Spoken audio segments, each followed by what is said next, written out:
जय हिंद साथियों, स्वागत है आज आपका मेरे इस नए वीडियो में। साथियों, आज हम लोग चर्चा करने वाले हैं मौर्य वंश के उन टॉप 20 क्वेश्चंस के बारे में जो कि आपको परीक्षा में डायरेक्ट देखने को मिल सकते हैं। साथियों, ये ऐसे क्वेश्चंस हैं जो कि आपको परीक्षा में बार बार, चाहे वो यूपीएससी हो, यूपीएसआई हो या एसएससी जीडी या फिर बैंकिंग कोई भी एग्जाम्स हो, आपको हर एग्जाम्स में इनको यहाँ से क्वेश्चन जरूर देखने को मिलते हैं। मैं उन्हीं क्वेश्चंस को उठाया हूँ साथियों। आशा करता हूँ आपको वीडियोस अच्छी लगेगी। मैं एक्सप्लेनेशन भी दे रहा हूँ ताकि आपको अच्छे से पूरा क्वेश्चन समझ में आए। चलिए वीडियो को शुरू करते हैं। वीडियो लास्ट तक देखिएगा, तभी अच्छे से आपको समझ में आएगा। मौर्य वंश का संस्थापक कौन था? बिंदुसार, अशोक, चंद्रगुप्त मौर्य, धनानंद। सही उत्तर होगा चंद्रगुप्त मौर्य। चंद्रगुप्त मौर्य ने 322 ईसा पूर्व में चाणक्य की सहायता से मौर्य वंश की स्थापना की थी। उन्होंने नंद वंश के अंतिम शासक धनानंद को हराकर मगध पर अधिकार किया था। अर्थशास्त्र पुस्तक के लेखक कौन हैं? Megasthenes, Chanakya, Vishakhadatta, Seleucus. सही उत्तर होगा चाणक्य। चाणक्य कौटिल्य या विष्णुगुप्त चंद्रगुप्त मौर्य के प्रधानमंत्री और गुरु थे। उनकी पुस्तक अर्थशास्त्र, राजनीति, प्रशासन और अर्थनीति पर आधारित एक महान ग्रंथ है। इस पुस्तक की तुलना मैकियावेली के प्रसिद्ध ग्रंथ द प्रिंस से की जाती है। चंद्रगुप्त मौर्य के दरबार में आने वाला यूनानी राजदूत कौन था? फाहयान, हेनसांग, मेगास्थनीज, डायमेकस। सही उत्तर होगा मेगास्थनीज।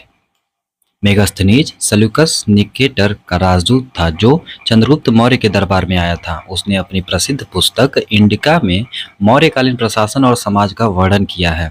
मेगास्थनीज के अनुसार भारतीय समाज उस समय 7 जातियों में विभाजित था। सम्राट अशोक ने कलिंग युद्ध कब लड़ा था? 261 ईसा पूर्व, 269 ईसा पूर्व, 273 ईसा पूर्व या फिर 232 ईसा पूर्व। सही उत्तर होगा 261 ईसा पूर्व। अशोक ने अपने राज्याभिषेक के 8वें वर्ष 261 ईसा पूर्व में कलिंग पर आक्रमण किया था। इस युद्ध में हुए भीषण रक्तपात को देखकर अशोक का हृदय परिवर्तन हो गया। युद्ध के बाद अशोक ने भेरी घोष को त्याग कर धम्म घोष को नीति अपना ली थी। अशोक को बौद्ध धर्म की दीक्षा किसने दी थी? भद्रबाहु, उपगुप्त, चाणक्य, मोगलीपुत्ती, तीस।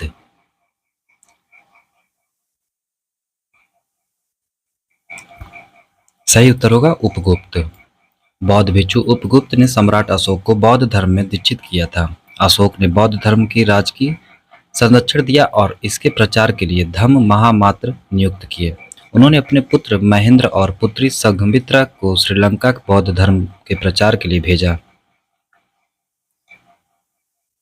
मौर्य प्रशासन में सन्नाघाता किस विभाग का प्रमुख होता था? सैन्य विभाग, राजस्व विभाग, राजकीय कोषाध्यक्ष, न्याय विभाग।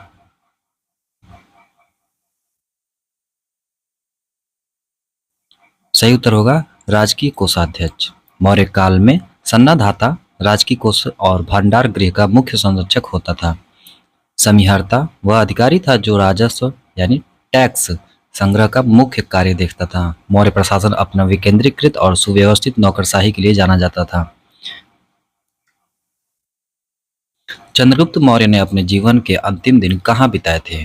पाटलिपुत्र, उज्जैन, श्रवणबेलगोला, कांची। सही उत्तर होगा श्रवणबेलगोला में। चंद्रगुप्त मौर्य ने जैन गुरु भद्रबाहु से दीक्षा लेकर जैन धर्म अपना लिया था। उन्होंने अपना सिंहासन त्याग दिया और कर्नाटक के श्रवणबेलगोला में चले गए थे। वहां उन्होंने संलेखना पद्धति, उपवास द्वारा शरीर त्यागने की प्रक्रिया से अपने प्राण त्यागे थे। अशोक के शिलालेखों को पढ़ने वाला प्रथम अंग्रेज कौन था? John Marshall, James Prinsep, William Jones, Charles Willings. सही उत्तर होगा जेम्स प्रिंसेप। 1837 ईस्वी में जेम्स प्रिंसेप ने पहली बार अशोक के ब्राह्मी लिपि वाले शिलालेखों को पढ़ा था। अशोक के शिलालेख मुख्य रूप से ब्राह्मी, खरोष्टी, ग्रीक और अरमाइक लिपियों में लिखे गए थे। अशोक ने भारत में शिलालेखों का प्रचलन सबसे पहले शुरू किया था। मौर्य वंश का अंतिम शासक कौन था? कुणाल, दशरथ, संप्रति, वृद्ध, बृहद्रथ। सही उत्तर होगा बृहद्रथ। बृहद्रथ मौर्य साम्राज्य का अंतिम राजा था, जिसका शासनकाल बहुत कमजोर रहा। 185 ईस्वी पूर्व में उसके सेनापति पुष्यमित्र शुंग ने उसकी हत्या कर दी थी। बृहद्रथ की हत्या के साथ ही मौर्य साम्राज्य का अंत हुआ और शुंग वंश की स्थापना हुई थी। बिंदुसार को अन्य किस नाम से जाना जाता है? अमित्रघात, प्रियदर्शी, सैंड्रोकोट्स, देवनाम प्रिय। सही उत्तर होगा अमित्रघात।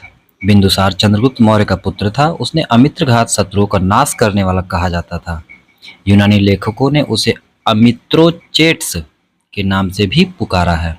वह आजीवक संप्रदाय का अनुयायी था, जो मौर्य राजाओं को धार्मिक सहिष्णुता को दर्शाता है। साथियों, 10 में से कितने क्वेश्चन सही हुए मुझे कमेंट में जरूर बताइएगा। साथियों, अशोक के किस शिलालेख में धम्म की व्याख्या की गई है? 10वें शिलालेख, 11वें शिलालेख, 12वें शिलालेख, 13वें शिलालेख।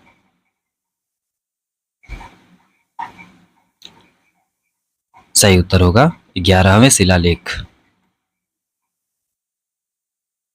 अशोक के 11वें शिलालेख में धम्म की वरदान और उसकी विशेषताओं की व्याख्या की गई है। धम्म का अर्थ कोई नया धर्म नहीं, बल्कि नैतिक नियमों की एक संहिता, कोड ऑफ कंडक्ट थी। इसमें बड़ों का सम्मान, माता पिता की सेवा और अहिंसा पर विशेष जोर दिया गया था। सांची का स्तूप किस मौर्य शासक ने बनवाया था? चंद्रगुप्त मौर्य, बिंदुसार, अशोक, दशरथ। सही उत्तर होगा अशोक ने। मध्य प्रदेश के रायसेन जिले में स्थित सांची का स्तूप सम्राट अशोक ने 3री सदी ईसा पूर्व में बनवाया था। यह स्तूप बौद्ध धर्म के महान केंद्रों में से एक है और यूनेस्को की विश्व धरोहर सूची में शामिल है। स्तूप का अर्धवृत्ताकार ढांचा बुद्ध के अवशेषों पर श्रद्धा प्रकट करने के लिए बनाया गया था।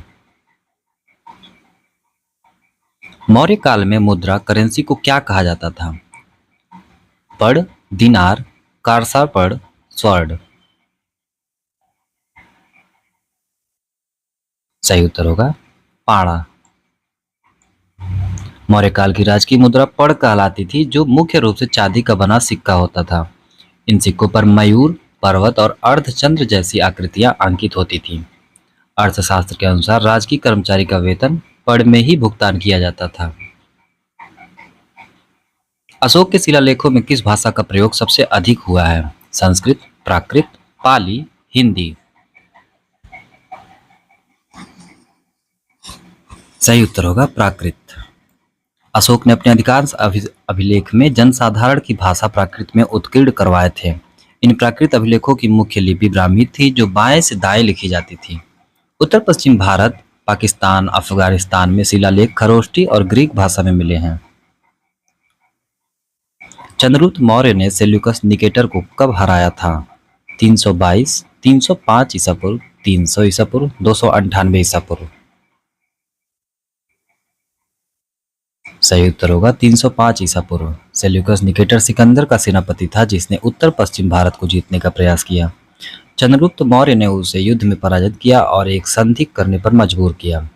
संधि के तहत सेल्यूकस ने अपनी पुत्री हेलेना का विवाह चंद्रगुप्त से किया और 4 प्रांत सौंपे। प्रसिद्ध सुदर्शन झील का निर्माण किस मौर्य शासक के आदेश पर हुआ था? बिंदुसार, अशोक, चंद्रगुप्त मौर्य, रुद्रदामन। सही उत्तर होगा चंद्रगुप्त मौर्य। गुजरात के गिरनार क्षेत्र में स्थित सुदर्शन झील का निर्माण चंद्रगुप्त मौर्य के समय हुआ था। उस समय वहां के प्रांतीय राज्यपाल गवर्नर पुष्यगुप्त ने इसका निर्माण करवाया था। बाद में सम्राट अशोक के समय तुसाप्स ने इस झील से नहरें निकलवाई थीं। अशोक के किस शिलालेख को रानी का अभिलेख कहा जाता है? कौशाम्बी स्तंभलेख, सारनाथ स्तंभलेख, रुम्मिनदेई स्तंभलेख, प्रयाग प्रशस्ति। सही उत्तर होगा कौशाम्बी स्तंभलेख। इलाहाबाद कौशाम्बी स्तंभ लेख में अशोक की रानी करुवाकी के दान का उल्लेख मिलता है, इसलिए इतिहास में इस रानी का अभिलेख क्वीन इडिक्ट के नाम से जाना जाता है। इसमें अशोक के पुत्र तीवर का भी वर्णन किया गया है। मौर्य काल में शिक्षा का सबसे प्रसिद्ध केंद्र कौन सा था? नालंदा, विक्रमशिला, तक्षशिला, उज्जैन। सही उत्तर होगा तक्षशिला। तक्षशिला वर्तमान पाकिस्तान मौर्य काल में शिक्षा विशेषकर नीति और युद्ध कला का मुख्य केंद्र था।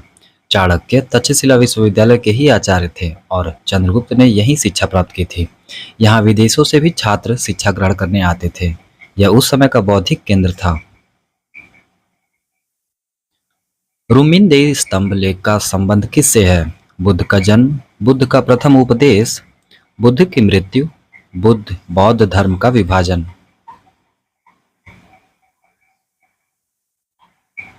सही उत्तर होगा बुद्ध का जन्म।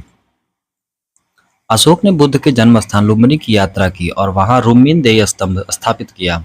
यह अभिलेख दर्शाता है कि लुम्बिनी बुद्ध की जन्मस्थली थी, जहां अशोक ने बलि कर माफ कर दिया। अशोक ने वहां के भू राजस्व को 1/6 से घटाकर 1/8 भाग कर दिया था। मौर्य साम्राज्य के पतन का मुख्य कारण क्या माना जाता है? अशोक की शांति नीति, अयोग्य उत्तराधिकारी, आर्थिक संकट, उपयुक्त सभी। सही उत्तर होगा उपयुक्त सभी। अशोक के बाद मौर्य साम्राज्य के उत्तराधिकारी बहुत अयोग्य और सत्ता संभालने में असमर्थ थे। विशाल सेना और प्रशासनिक खर्च के कारण राज्य में आर्थिक संकट पैदा हो गया था। अशोक द्वारा युद्ध त्याग की नीति से सेना की युद्धक क्षमता और मनोबल धीरे धीरे कम हो गई। अंततः पुष्यमित्र शुंग के विद्रोह में मौर्य सत्ता को पूरी तरह उखाड़ फेंका। साथियों, आशा करता हूं आपको वीडियो अच्छी लगी होगी। ऐसे ही और भी मजेदार क्वेश्चन के लिए आप हमारे चैनल को सब्सक्राइब कर लीजिए। तब तक के लिए मिलते हैं अगले वीडियो में। तब तक के लिए जय हिंद, जय भारत।